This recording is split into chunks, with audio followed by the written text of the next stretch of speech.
It happened the week after the HOA energy inspection. That's what they called it, though it was really just a parade of clipboards and superiority complexes through my backyard. By the time I came home from work, a bright orange tag hung from my breaker box, flapping like a victory flag. Non-compliant wiring, service subject to termination. I didn't even need to guess who filed the complaint. Karen from 3 doors down, head of the HOA, self-appointed protector of neighborhood standards, and mortal enemy of anything that made her feel less in control. The irony was I'd never actually broken a rule. The power line to my detached workshop ran underground, properly permitted, inspected, and safe. But Karen had always hated that I ran a small electronics repair side hustle from home. It attracts the wrong kind of attention, she'd once said, pointing to my modest hand-painted sign. I told her the wrong kind of attention was her constant gossip about everyone's landscaping budget. She didn't laugh. When I saw the tag, I knew this wasn't the city's doing. I checked the meter, dead. My lights flickered once, then the house went dark. The fridge clicked off. Even the Wi-Fi router gave up a dying blink. Outside, I heard a familiar voice chatting with a utility worker. Karen, in her pastel cardigan, talking like she owned the grid. "Yes, that's the one," she said, gesturing toward my house. "Unauthorized power routing, a total hazard. We can't risk another incident like the Johnsons." There had never been an incident like the Johnsons. But to Karen, a rumor repeated twice became gospel. When the utility truck pulled away, she lingered on the sidewalk. She saw me watching from the porch and called out sweetly, "Just keeping everyone safe, dear." I smiled and waved, though my blood hummed like a charging capacitor. The next morning, I filed a complaint of my own. The city inspector confirmed my permits were clean and the line perfectly legal. "Looks like someone made a bogus report," he said, shaking his head. "We'll get you reconnected by tomorrow." But tomorrow came and went without power. The repair order had mysteriously been delayed. When I called again, the operator sighed. "It says here your property is flagged pending HOA approval." I almost laughed. The HOA had no authority over utilities, yet somehow they'd inserted themselves between me and my own electricity. That night I ate cold cereal by flashlight and thought about Karen's smug little smile. The woman had turned neighborly pettiness into an Olympic sport. She once demanded another resident repaint his shutters because they clashed emotionally with her hydrangeas. She wrote citations for leaving garbage cans out 10 minutes past collection. And now she'd crossed into sabotage. The logical part of me said to keep it civil, to gather evidence and go through channels. The smarter, quieter part, the one that had endured 3 years of her whisper campaigns and passive-aggressive letters, began sketching plans. Solar panels. Not just enough to power my house, but enough to light up the night like a small stadium. If she wanted control, I'd give her something she couldn't control at all: sunlight. I spent the weekend researching, ordering equipment, and calling a contractor who owed me a favor. "Off-grid?" he asked. "Completely," I said. "Make it loud, make it bright, and make it fast." He laughed, assuming I was joking. I wasn't. When the installation began, Karen appeared within 15 minutes, clutching a clipboard as if it were a holy relic. "Excuse me," she called across the yard, "what is all this?" The workers barely looked up. "Solar install," one said. "City approved." She sniffed. "Not HOA approved." I replied, "The sun didn't sign your bylaws, Karen." That earned a visible twitch. She spent the next hour photographing everything, pretending to talk to legal counsel on speakerphone loud enough for us all to hear. The panels went up anyway. By sunset, the frame gleamed like armor on the roof. I caught her watching from her driveway, phone in hand, eyes narrowed. She didn't know that every watt produced tomorrow would be mine alone, beyond her reach. The system went live Monday morning. I flipped the breaker and heard the satisfying hum of self-sufficiency. The lights glowed warmer than before. My fridge roared back to life. Even my coffee tasted better knowing it was brewed from pure spite. Then, of course, came the letter. Notice of violation, unauthorized aesthetic alteration. Karen had drafted it in perfect legalese, citing an obscure clause about roofline harmony. She demanded immediate removal of all panels, to preserve neighborhood visual continuity. I sent her a single-sentence reply, "Please direct all sunlight complaints to the sun." That afternoon, she escalated. The HOA board, mostly her friends, called an emergency meeting on my infractions. I attended out of curiosity. Karen opened with a slideshow of my roof, each photo zoomed dramatically. "This," she declared, "is visual pollution. We are a community of tradition, not a tech expo." I asked if she preferred I go back to candles and generators. She ignored me. "The glare affects property values," she said. "It reflects into my bedroom window." That, at least, was true. I'd noticed her curtains drawn tighter than usual. When the vote came, it split 3-2 in her favor. They issued a fine, $200 per day until removal. I folded the paper carefully and smiled. "Thank you," I said. "You've given me excellent documentation for my counter-complaint." The room went silent. Over the next week, I filed every relevant report I could find. Interference with utilities, harassment, fraudulent claims.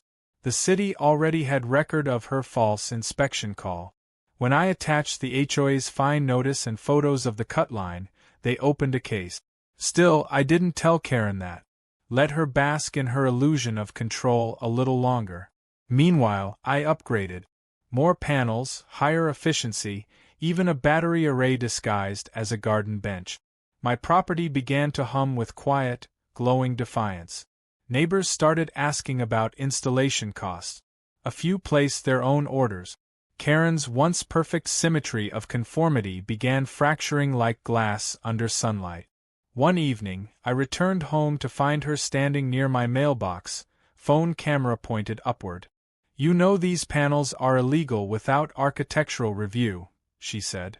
"And you know tampering with someone's electrical supply is a felony," I replied evenly. Her expression flickered, just a second of fear before the mask returned. "Prove it," she said. I nodded. "I plan to." 2 days later, a city truck arrived unannounced. Not to shut me down, to investigate the original sabotage. They interviewed me, inspected the severed conduit, took photos, and drove straight to Karen's house next. I watched from my porch as she tried to charm them. With lemonade. The officer's expression didn't change. That night, for the first time since the blackout, I slept with every light on. My property glowed like a beacon, washing her front lawn in soft gold. The next morning, she installed blackout curtains. I thought that was the end. I was wrong. Karen wasn't the type to retreat, she was the type to regroup. And when she did, she brought the full machinery of HOA politics with her. Complaint chains, zoning rumors, even a motion to limit renewable installations across the entire subdivision. By the time I found out, she'd already scheduled the vote. But I had something she didn't. Proof, patience, and power that didn't come from her lines. And that's when I decided if she wanted a war of light, I'd give her one she'd never forget. When the HOA passed their so-called renewable limitations proposal, it was supposed to be a formality. Karen had rallied her small council like a general before battle, convinced she could regulate sunlight itself. The agenda was ridiculous. To preserve the neighborhood's classic aesthetic, all solar installations must be removed, reduced, or concealed behind roofline boundaries. In other words, she wanted my panels hidden under shadow. I sat in the back of the clubhouse that evening as they began. Karen stood at the front, voice crisp and self-assured. "Neighbors," she said, "we've always prided ourselves on harmony and order. But certain residents have taken liberties, installing industrial-grade solar farms that destroy the visual unity of our homes." Her eyes flicked toward me without naming names. The audience murmured. I could practically feel her bask in it. Then she introduced her slideshow again. New pictures, same melodrama. She'd taken photos from dawn, noon, and dusk, documenting how my panels blinded her bedroom curtains, disrupted bird migration, and posed a radiation hazard to neighborhood pets. By the time she finished, half the audience was rubbing their temples. When the floor opened for public comment, I raised my hand. "Quick clarification," I said. "Does the HOA also plan to fine the son for noncompliance?" A couple of neighbors chuckled, which only sharpened Karen's glare. "This isn't a joke," she snapped. "We're talking about safety and visual cohesion." I stood up. "You're talking about control, Karen. There's a difference. You shut off my power, cost me a week of groceries, and now that I found independence, you want to ban the independence." The room went quiet. For a second, even she didn't have a prepared response. Then she recovered. "You're exaggerating," she said smoothly. "No one cut your power."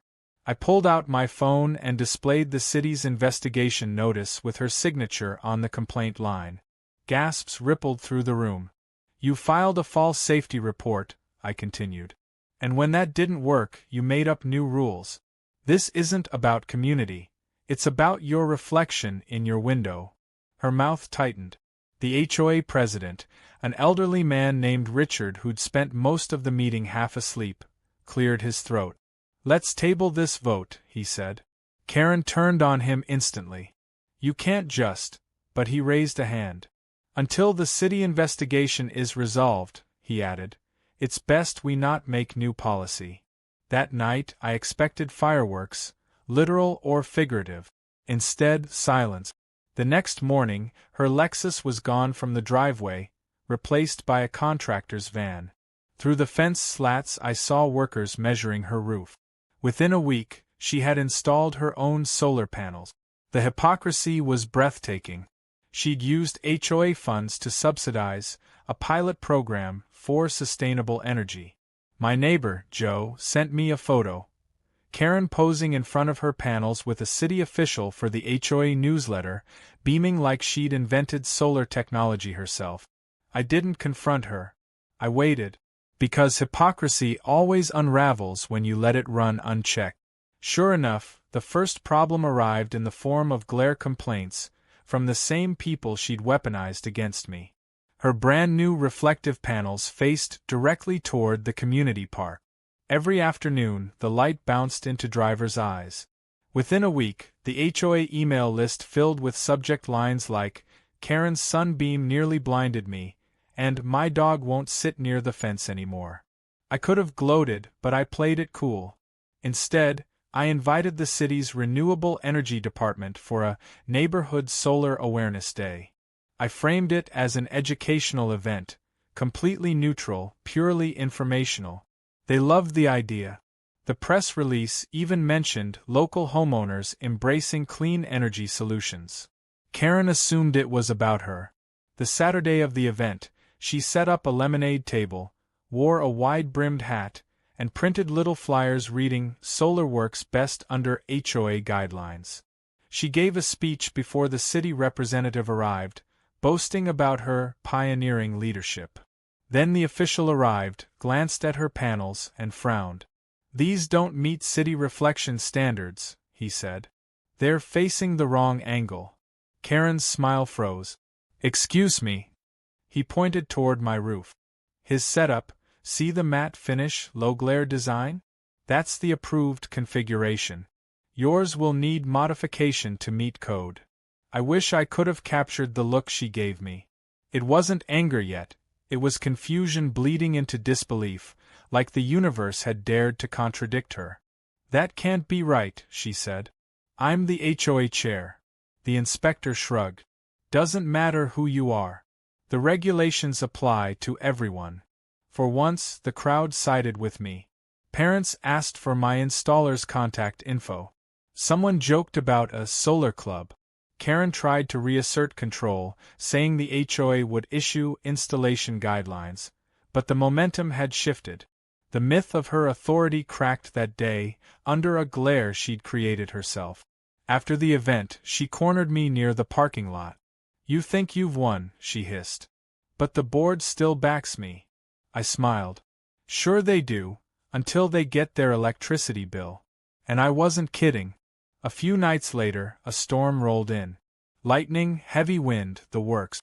My solar battery kept the house glowing, but half the neighborhood lost power for hours. I watched from my porch as people trickled out, flashlights flickering. The only other house with light was Karen's, until hers suddenly went dark too. Then came shouting. Turns out her pilot installation had overloaded a shared transformer box. HOA funded, of course. The repair cost landed squarely on their budget. Word spread fast. At the next HOA meeting, she faced an audience of irritated homeowners demanding financial transparency. Someone asked if the HOA's insurance would cover it. She said no. Someone else asked why she'd authorized the installation personally. She said she hadn't, until someone pulled out the newsletter photo showing her shaking hands over the deal. Watching her lose her composure was like watching a marble statue crack. Her voice wavered, hands shaking slightly as she tried to deflect. This was a collective decision, she claimed. But Richard, the previously sleepy president, suddenly found his backbone. No, Karen, he said. You pushed this through. The motion to suspend her from the board passed 4-1. Hers was the single opposing vote. I didn't celebrate outwardly, but when I went home, I flipped every switch in my house just to feel the glow. You'd think that would have ended it. But Karen wasn't built to surrender. Within a week she'd started a petition to reform the HOA, framing herself as a victim of unfair treatment by rogue neighbors. She even made a Facebook group called Harmony Hills Truth Seekers, filled with dramatic posts about how I weaponized government bureaucracy. I didn't respond publicly.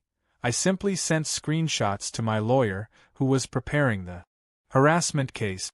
The next twist came when she tried to sue me.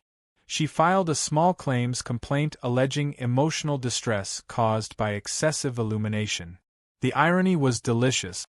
The same panels she'd tried to ban were now too bright. My attorney laughed when he read it. She's actually helping your countersuit, he said. At the hearing, she arrived with a binder the size of a phone book, stuffed with photographs of my house at night. The judge flipped through them, unimpressed. These look like normal outdoor lights, he said. Where's the distress? Karen clasped her hands dramatically. Your Honor, it's the principle.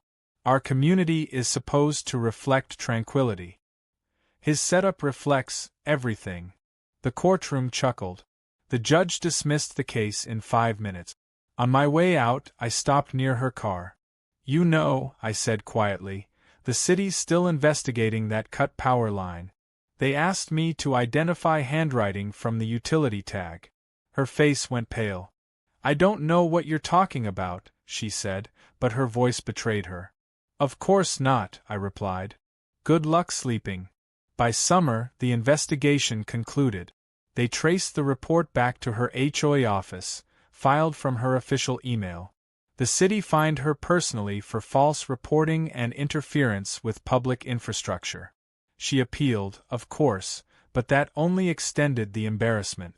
Meanwhile, my property had become something of a local curiosity. News outlets did a small feature about the neighborhood that went solar after one homeowner stood his ground. Neighbors stopped by with cookies, asking advice on panels. Even Richard thanked me privately for modernizing the community. Karen, however, stewed. Her once impeccable yard grew patchy, weeds creeping along the walkway. She rarely appeared outside. When she did, it was only to glare across the street like she could dim the sun through sheer willpower. I'd thought that was the final chapter, the quiet fade-out before peace returned. But just when I'd begun to relax, something strange happened. One evening, as I checked the power logs on my solar inverter, I noticed irregular dips, short, sharp drops that shouldn't exist in a closed system. It looked almost like someone was tampering with the cables. I went outside with a flashlight. Near the fence, the conduit box cover hung loose. The screws were missing. Fresh scratches lined the metal. My stomach tightened. She wouldn't. Not again. A rustle came from the hedge. Then a figure darted away under the motion light, Familiar outline, same blonde bob. That's when I realized the war wasn't over. Karen hadn't learned anything. She'd only grown quieter, more desperate. And this time, if she wanted another round, I was ready to blind her with more than sunlight. I started by documenting everything, because nothing ruins a petty tyrant like paperwork. I walked every inch of my property with a notebook, logging dates, times, and small anomalies. The soft clink of screws dropped near the conduit, the faint smudge of dirt on my inverter box, the way the motion sensor turned off exactly when a shadow passed. I recorded video of the loose cover and uploaded it to a secure cloud folder, time-stamped and backed up. Evidence, I told myself, is the slow, irrefutable weapon. If someone wanted to play judge and jury, they should at least be judged by something other than a selfie and a persuasive group chat. I printed labels, organized folders, and learned that the tedious ritual of bureaucracy can feel oddly satisfying when you are using it to trap stubborn nonsense in amber.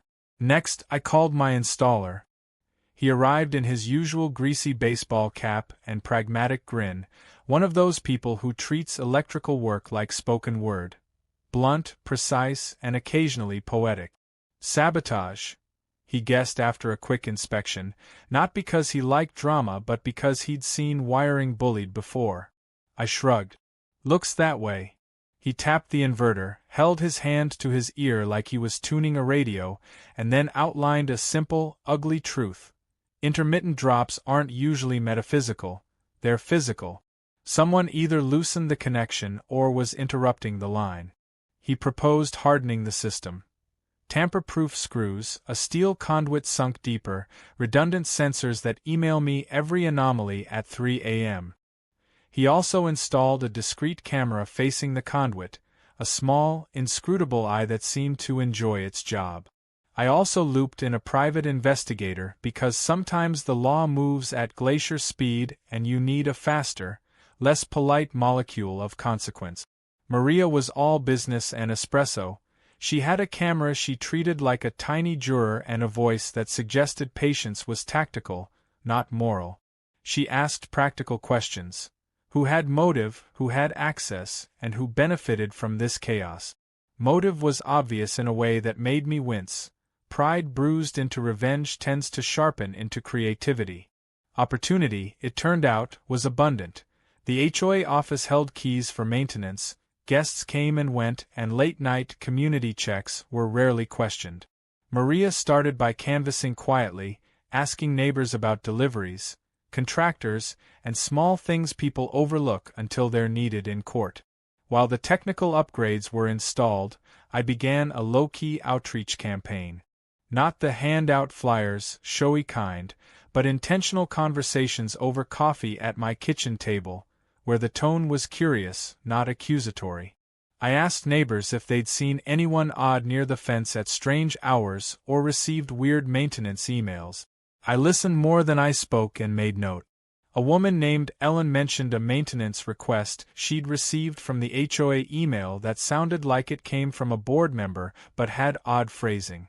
A teenager said he'd seen a figure scuttle past with a hoodie about the same week the conduit was tampered with. Little things add up, I thought, and people will talk if given a safe, slow way to do it. Maria's first sweep returned two precious things. Grainy footage from a neighbor's security camera showing a small figure approaching my yard at 2:17 a.m., and a hardware store receipt from that same date with a charge that hinted at gloves, a screwdriver set, and some tamper-resistant screws. The receipt bore initials that matched those on HOA purchase orders. Grainy footage won't convict anyone, and a receipt with initials is not a smoking gun, but together they build a narrative that a jury of reasonable people can follow without needing the theatric. I filed another police report, handed over timestamps from my inverter, and watched as a professional sighed with the tired compassion of someone who's been doing this too long. Property crimes are slow and petty, but tangible. Keep documenting, he told me, and don't be the person who turns righteous and sloppy. An audio sensor picked up a whisper 2 nights later that made my stomach do something unwise. The recorder was set to save only when motion triggered it, and at 2:12 a.m. it captured two voices, one low and hurried saying, "Do it quick," and another I couldn't make out. I replayed it until my ears learned the cadence, and there was something about the first voice, sharp, clipped consonants, the cadence of someone used to giving orders in rooms where people listened. I sent the clip to Maria. She leaned back, eyes closing for a second like she was tasting an answer. "That's a leader's whisper," she said, which is to say it read like someone used to being obeyed. Armed with footage, receipts, audio, and a handful of neighbor statements, I met with a city inspector who'd been quietly amused by our HOA's performative meetings. He scanned the evidence, nodded, and said in a tone that made me feel like I'd passed some invisible exam, "We can charge for tampering with utility supply if we can place a person at the scene." "Your work matters," he said. "Keep the chain of custody tight. In court and in bureaucracy, the neat box of truth is deadly. It's easier to deny emotion than a time-stamped database. Rather than throw accusations like Molotovs, I chose a surgical exposure. I drafted a straightforward email to the HOA distribution list summarizing facts without drama. Interruption of service, documented tampering, ongoing investigation. I attached time-stamped images and links to the cloud folder for anyone who wanted to see the proof. The language was neutral because neutral sounds like truth. The reaction was slow at first and then immediate. Questions, concern, and, oddly, relief. People who had felt anxious about speaking up now had a reason to bring their own observations forward. At the next HOA meeting I projected a timeline and spoke calmly through it, letting the visuals carry the accusatory weight. I narrated events like a historian recounting a series of poor decisions, careful to avoid melodrama. Faces in the room shifted as the evidence accumulated. Curious, then unsettled, then quietly outraged. Karen sat rigid, as if someone had pressed a bruise she'd been keeping private. When she rose, her practiced cadence cracked under the heat of specifics. She tried denials that sounded like a script, and the script failed because reality kept interrupting it.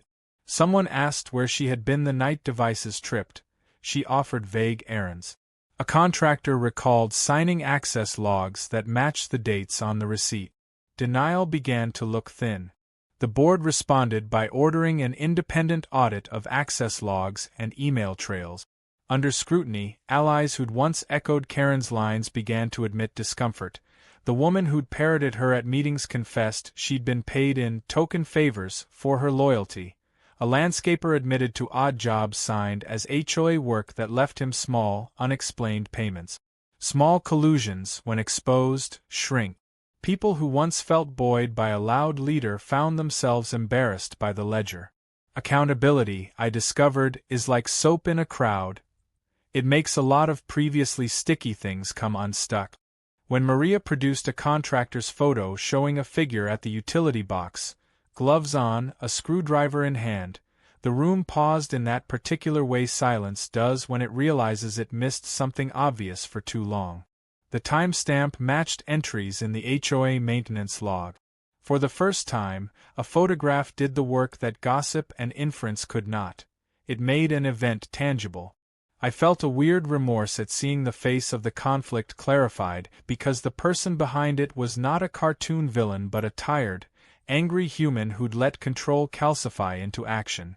I handed the assembled evidence to the city prosecutor and the HOA's counsel, who agreed the documentation was sufficient to move forward with charges and with formal removal proceedings. Legal processes are messy and slow, which is why I kept the neighborhood engaged with a workshop on HOA governance and residents' rights. The city brought a mediator to explain how transparency and proper procedure should function, and the turnout was better than I'd dared hope. People asked good questions about oversight and checks and balances, and for once the conversation moved beyond personality to structure. Karen retreated into silence, and when she did appear in public, the energy around her was different, no longer crowned by unquestioned admiration but observed with curiosity and a cautious distance. That didn't mean she'd vanished. It meant the dynamic had shifted. My solar array hummed quietly behind me, a patient ally that stored more than electricity. It stored the satisfaction of self-sufficiency and the knowledge that small acts of sabotage are easier to solve with steady record-keeping than with hot-headed retaliation. When the city scheduled a preliminary hearing, I felt an odd anticlimax. Part of me wanted a cinematic takedown, a courtroom confession under a glaring light. Instead, I found procedural steps and depositions and the slow, bureaucratic chew of subpoenas. It's dull, and that's precisely what makes it effective. The scratches on the conduit remained as small reminders that entitlement can become a quiet, dangerous thing. But with neighbors engaged, records compiled, and legal counsel aligned, I slept a little better, if not entirely peacefully, knowing the story had progressed from a lonely irritation to a community choosing to insist on standards that apply to everyone, including those who think themselves above them. The hearing was scheduled for a Thursday morning, inside a small municipal building that smelled faintly of paper and polished wood. It wasn't the grand reckoning Hollywood promises, but the kind that happens quietly, where truth is measured in documentation rather than emotion. Karen arrived early, flanked by a lawyer who looked like he'd been hired from a billboard. I sat opposite, my attorney leafing through the file that had become thicker than a neighborhood newsletter. The city representative nodded for us to begin. The prosecutor started with the evidence: photos, timestamps, audio recordings. My heart didn't race the way I thought it would. Instead, it beat evenly, methodically, matching the rhythm of the fact. The images of the tampered conduit appeared on the monitor. The timestamps matched the HOA access log entries under Karen's credentials. The audio clip played, the whisper, "Do it quick." The lawyer shifted in his seat. Karen's face remained fixed in that smile people wear when they've run out of versions of the truth. When it was my turn, I kept it simple. I told them about the false report that got my power cut, about how I went off-grid legally, about the sabotage that followed. I didn't need adjectives. The story told itself. I ended by saying, it stopped being about rules the day someone decided they could enforce them through destruction. The prosecutor nodded. Karen's lawyer objected to the characterization, but the judge simply said, "It's testimony. Continue." The hearing adjourned for review. No verdict yet, just the slow churn of municipal gears. As we walked out, Karen's lawyer leaned in toward her, whispering something urgent. She didn't reply. When her eyes met mine, they were neither furious nor defiant anymore, just calculating. The expression of someone who'd realized control was slipping and was already scheming how to regain it. That evening, I sat on my porch watching the sunset spread across my panels. For the first time in months, the neighborhood was quiet. The air smelled like cut grass instead of tension. Kids played down the street, someone grilled chicken, and a faint radio played a cricket match from a backyard. I almost believed it was over. Then came the email. It arrived just after midnight from a new account, Community Concerns 2025@protonmail.com. The subject line read, "The truth about the solar fraud." It was an anonymous chain email addressed to the entire HOA mailing list. Inside was a rambling manifesto accusing me of energy theft, unsafe installations, and violations of community harmony. It even claimed my panels were causing rolling outages. Attached were doctored photos of my roof, crudely edited to look like it was covered in burn marks. The author didn't sign it, but the writing style was unmistakable. Dramatic capitalization, misused legal terms, and the faint perfume of moral superiority. Karen might have lost the board, but she hadn't lost her flair for gossip disguised as justice. By morning, the email had spread. Some neighbors knocked on my door, sheepish and apologetic. Others forwarded it to me with lines like, "You should know what's going around." One sent me a screenshot from the new Facebook page, Save Harmony Hills, where my name was trending like a local scandal. Karen hadn't signed any of it, but her closest friend, Marjorie, the HOA's unofficial gossip courier, was the moderator. Rather than rage, I felt an odd calm. Karen had traded subtlety for noise, and noise is easier to trace. My lawyer advised patience. Let her bury herself, he said. Every post, every message, document it. Libel is a civil matter. She's handing you damages on a silver platter. So I did. Every fake image, every exaggerated claim, every comment thread was saved, archived, and time-stamped. The digital paper trail grew. But what she didn't anticipate was how fast the wind shifts when people realize they've been manipulated. By the end of the week, the Save Harmony Hills page had turned into a battlefield. Some residents defended her, others mocked the drama. One neighbor posted side-by-side comparisons of her fake images versus the real house. Another joked, if his panels caused rolling blackouts, I'd hook my phone charger to them. Karen's control over the narrative eroded in real time, like sand slipping through clenched fingers. Still, I couldn't underestimate her. People like Karen didn't retreat, they rebrand. 3 days later, she called for a special community safety inspection. No mention of the HOA, no official capacity, just a voluntary neighborhood initiative to inspect potential hazards. Flyers appeared on doors, neatly folded under doormats. The subtext was clear. Another attempt to humiliate me, this time under the guise of safety. I decided to let her proceed. When she and her small entourage arrived, clipboards, reflective vests, and the self-importance of a parade, they were met by 2 uninvited guests. The city inspector from the hearing and a journalist from the local paper who'd been covering the solar dispute. Karen froze mid-step. "What's going on?" she demanded. The city inspector smiled politely. "We're here to observe. Transparency, you understand." The journalist's camera clicked once, twice. Karen tried to pivot. "We're just ensuring compliance with safety standards," she said. The inspector replied, "which we've already verified." The crowd of curious neighbors began to form a half-circle. I stayed quiet, leaning on my porch rail, sipping iced tea like it was a spectator sport. Then the journalist asked a fatal question. "Are you the same HOA leader currently under investigation for tampering with utilities?" The silence that followed was surgical. Karen stammered something about ongoing misunderstandings and smear campaigns, but the damage was done. The story ran online that evening. HOA chair who targeted solar homeowner faces investigation. It wasn't exactly front-page material, but in our little town, it might as well have been. Her reputation cracked beyond repair. But I didn't cheer. There was something anticlimactic about it, like watching a storm run out of rain. Over the next week, the HOA officially voted to dissolve its current leadership pending restructuring. Karen was removed from all decision-making roles.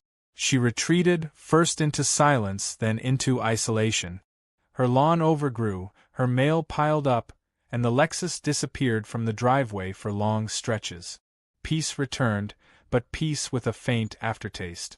I had power, literally and metaphorically. My lights shone bright every night, a quiet symbol of resistance. Neighbors came over to ask advice about panels, wiring, and independence. The HOA's new interim committee, headed by Richard, invited me to help draft new guidelines for property autonomy. It was the kind of ironic ending stories like this rarely get. The rule breaker becomes the rule maker. Yet something about Karen's absence nagged at me. People like her don't fade, they plot. One humid evening, weeks after the hearing, I noticed something strange on my energy dashboard. A sudden spike in power consumption, massive, unnatural. It lasted only 10 minutes before leveling off. I thought it might be a glitch, but the next night it happened again. This time I checked the system manually. My house was drawing power externally, from the grid I wasn't even connected to anymore. Someone had rerouted a bypass. I went outside, flashlight in hand, scanning the yard. Near the old meter box, I saw new cable ties, a small plastic junction freshly installed. It wasn't mine. The work was sloppy but deliberate, a crude connection splicing my solar output into the neighborhood line. Someone was siphoning my power. I called the utility company, who dispatched a technician. Within hours they confirmed it. Unauthorized redirection. Someone had tapped into my system, routing excess current into another property. When the technician traced it, the signal led exactly where I expected, Karen's house. The irony was almost poetic. After months of claiming my panels were illegal, she'd wired herself to steal their output. It wasn't about energy, it was about control. She couldn't stand that the one house she'd tried to dim now powered hers. The utility company filed a report. Police followed. Within days, Karen's property became a scene of quiet chaos. Trucks, electricians, city officials. I watched from my porch as they unspooled the evidence. Hidden cables, tampered meters, even a small inverter tucked behind her garden shed. She stood on her lawn in a bathrobe, arguing with an officer, insisting it was a misunderstanding. It wasn't. The footage from my security system showed the installation clearly. 2 figures, one unmistakably her, in the early hours of morning. When the arrest came, it wasn't dramatic. No handcuffs under spotlights, no shouting. Just a quiet escort to the patrol car while neighbors peeked through curtains. That night, the power flowed clean again. I sat in the glow of my kitchen lights, a quiet satisfaction settling over me. Not triumph, just relief. It was strange, though. After all the noise, all the tension, the ending felt almost too quiet. But maybe that's what real justice sounds like. Not thunder or applause, just silence where chaos used to live. Still, as I shut down my computer and looked out over the perfectly lit street, one thought wouldn't leave me. People like Karen don't truly disappear. They resurface, reinvented, somewhere else, on another board, in another neighborhood, waving the same clipboard with a different smile. And maybe, just maybe, someone else would need a little sunlight to see her for who she really was. I thought it was over. The arrest, the investigation, the endless paperwork, all of it felt like a long, exhausting test I had finally passed. For a few weeks, the neighborhood breathed again. The lawns stayed trimmed, the mailboxes stayed unmolested, and the HOA board, now temporarily disbanded, focused on things that actually mattered. Fixing the drainage issue, repainting the community fence, and rewriting the bylaws that Karen had once twisted into her personal constitution. I became something of a local curiosity, the guy who took on the HOA and won. Neighbors who once avoided eye contact now waved when they passed. Some even dropped by to ask for help installing their own solar panels. I didn't mind the company. After months of tension, hearing normal conversation felt like air after a storm. I'd learned to enjoy the peace, until the letters started arriving. They came in plain white envelopes, no return address, just my name typed neatly on the front. The first one was almost polite. Enjoy your moment, but people like you always fall. Sunsets happen. I laughed it off. Probably someone on Karen's side still bitter about the fallout. I tossed it into the shredder. But then came another and another, each one more personal, more precise. One mentioned my dog's name. Another referenced my old job at the repair shop, something I'd never told anyone in this neighborhood. The letters escalated from veiled warnings to open threats. You made a powerful enemy. Power fails eventually. I went to the police, of course. They logged the complaints, advised me to install more cameras, and promised to increase patrol presence. It was the kind of bureaucratic comfort that sounds official but means you're on your own. So I doubled down. New cameras, new locks, motion detectors that pinged my phone if so much as a raccoon passed by. Then one night, around 2 a.m., my system pinged. A sensor near the detached workshop picked up movement. I opened the feed on my phone and froze. A shadow moved past the solar batteries, then lingered near the fence. Too tall for an animal. Too deliberate for the wind. I hit the floodlights. Whoever it was bolted. I ran outside with a flashlight and found fresh boot prints in the mud, small, narrow, and recent. The next morning, I compared them to photos from earlier incident. They matched the same size as Karen's from the day of her arrest. It didn't make sense. She was supposed to be restricted to her property pending trial. I called Maria, the investigator who'd helped me before. She listened carefully, then said something that made my stomach tighten. Restraining orders and restrictions only stop people who still believe rules apply to them. Karen doesn't. She was right. Maria traced public records, finding that Karen had posted bail after a single night in custody. Her lawyer had spun the situation as a misunderstanding during property repair, claiming the cables were temporary and installed by mistake. The court date had been delayed twice. She was out, and she was furious. The next week, new rumors began swirling around the neighborhood. Little things at first. Someone said I'd sued the HOA for millions. Someone else claimed I was installing industrial batteries that would explode under heat. None of it true, but gossip doesn't need truth, just repetition.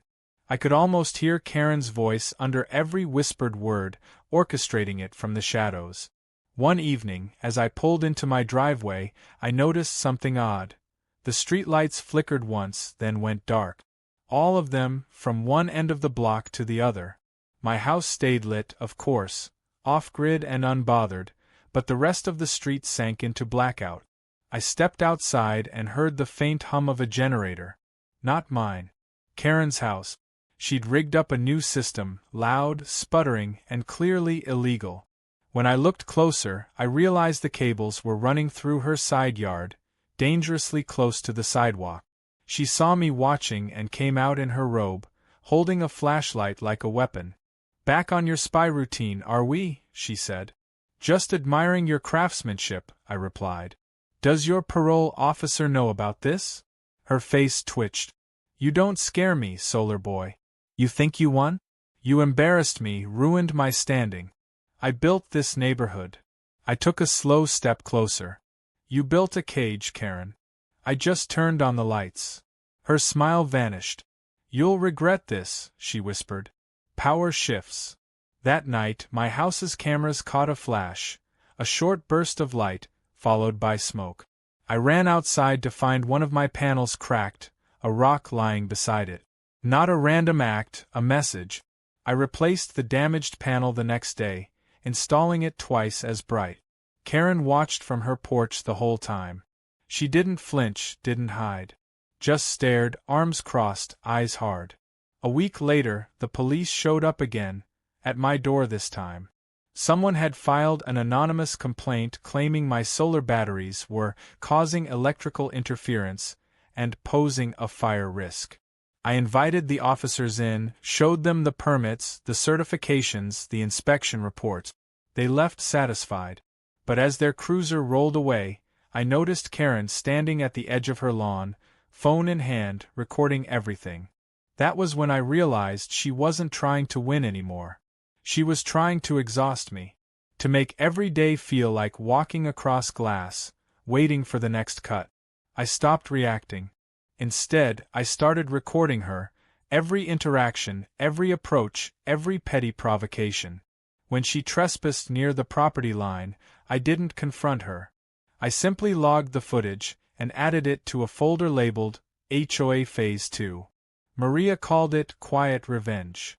Then came the big play. Karen filed a motion to reinstate the HOA board, this time under a new name, the Harmony Civic Council. Same rules, same structure, different branding. She claimed it was nonprofit community service, not an HOA. The plan was transparent, resurrect control through paperwork. But she made one fatal mistake. To file for recognition with the city, she needed signatures from at least half the neighborhood. So she went door to door, gathering support with her charm turned up to 11.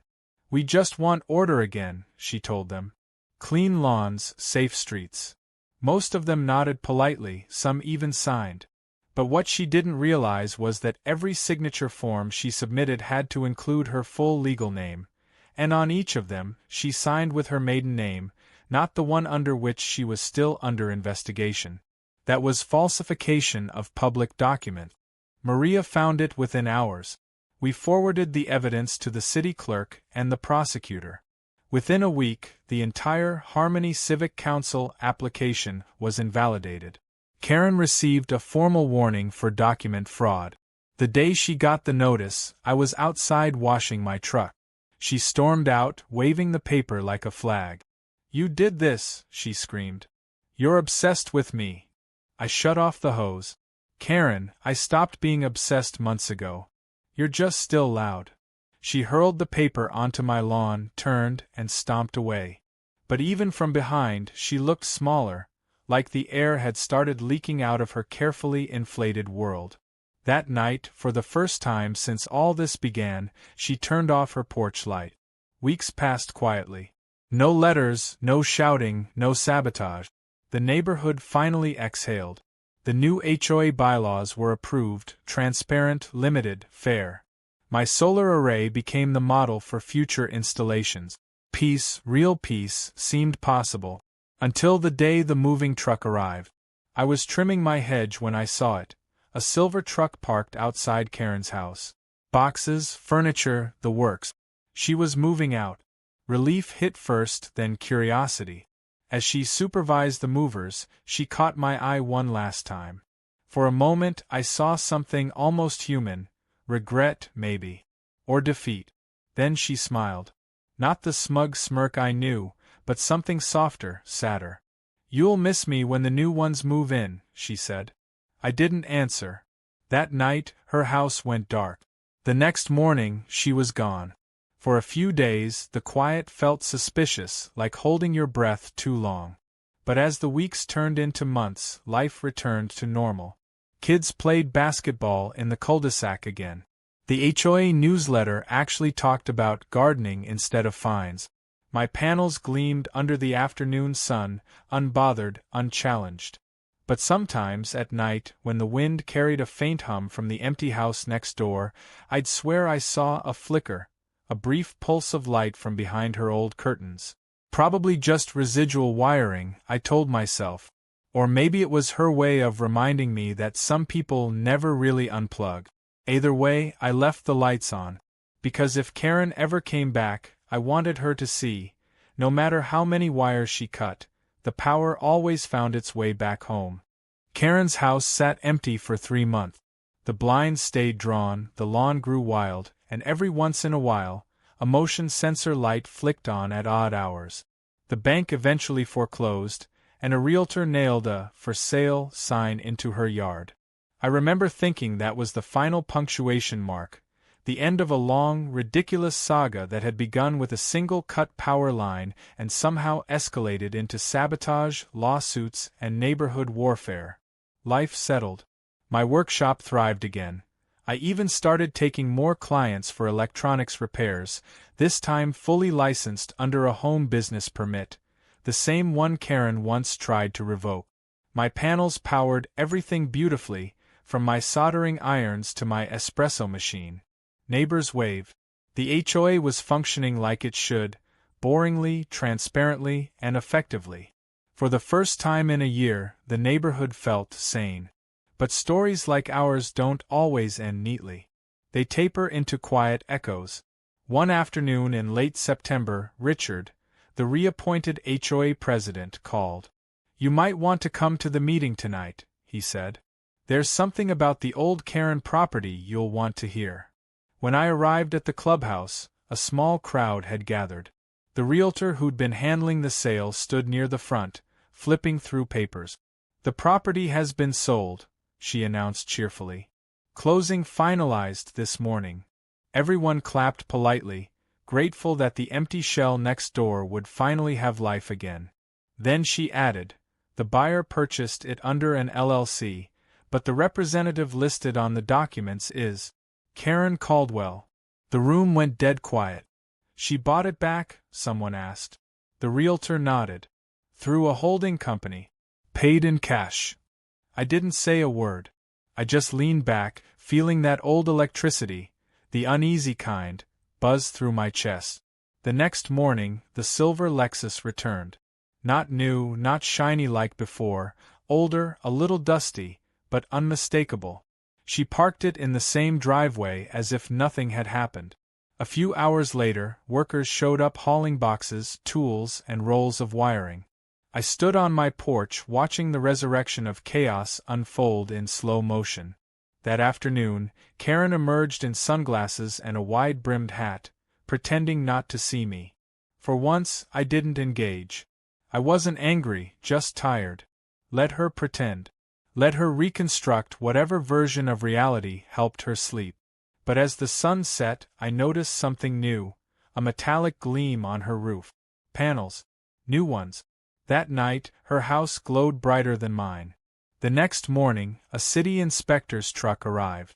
I expected him to confirm permits, but within 10 minutes he was shaking his head.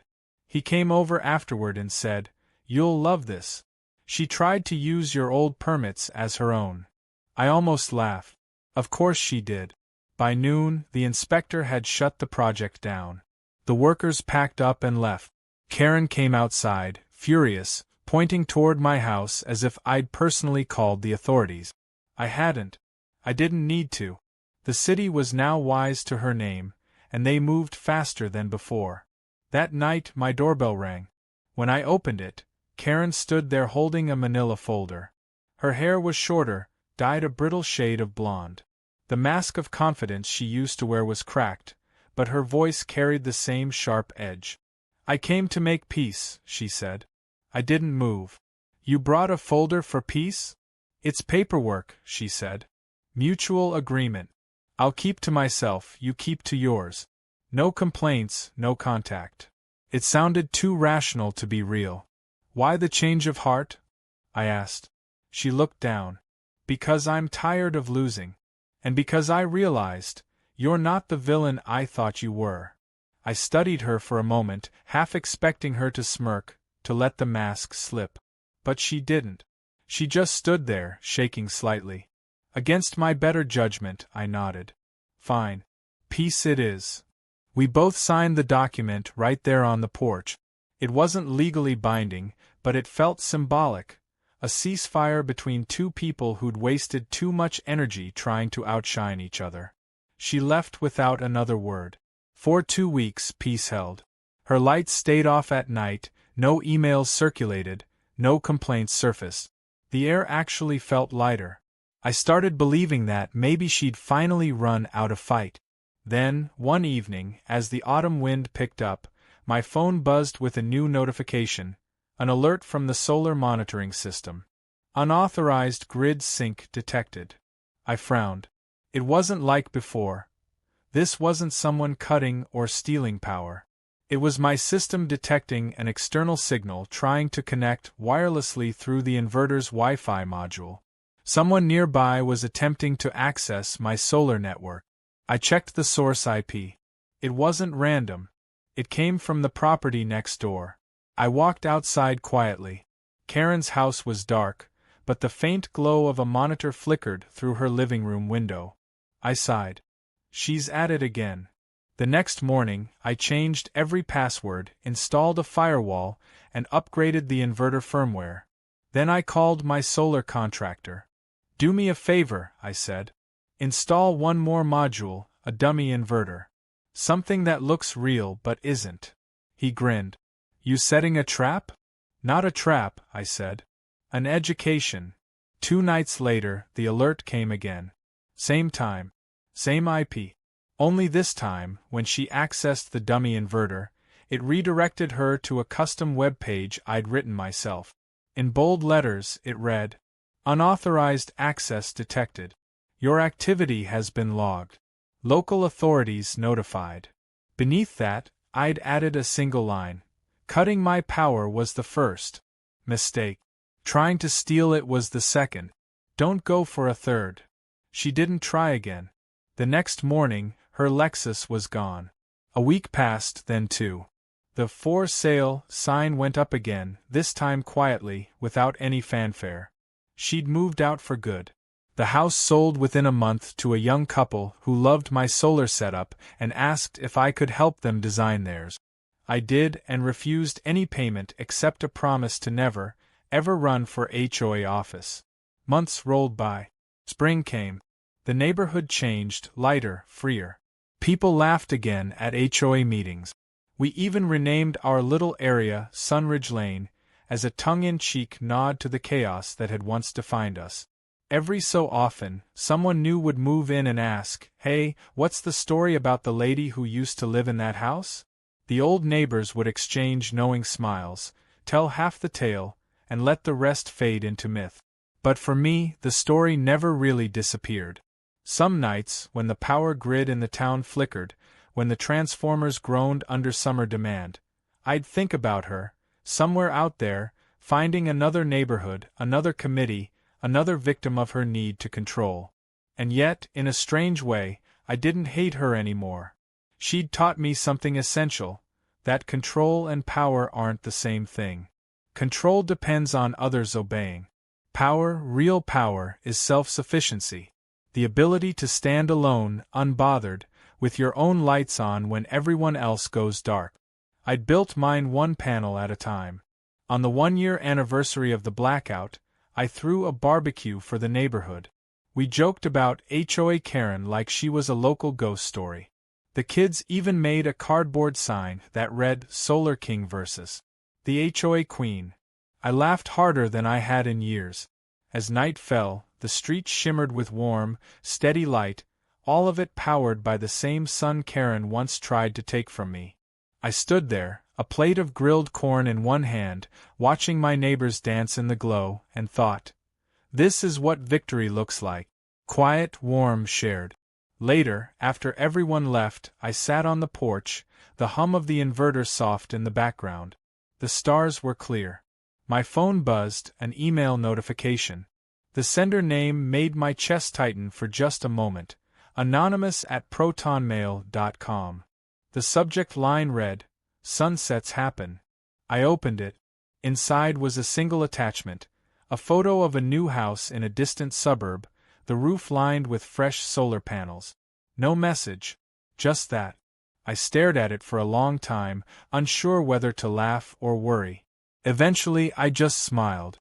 Let her chase her sunlight elsewhere. She'd never take mine again. I closed my laptop, leaned back, and watched the panels gleam faintly under the moonlight. The neighborhood was peaceful, humming softly with renewable power. The kind that no HOA, no clipboard, no Karen could ever cut off again. The lights stayed on all night.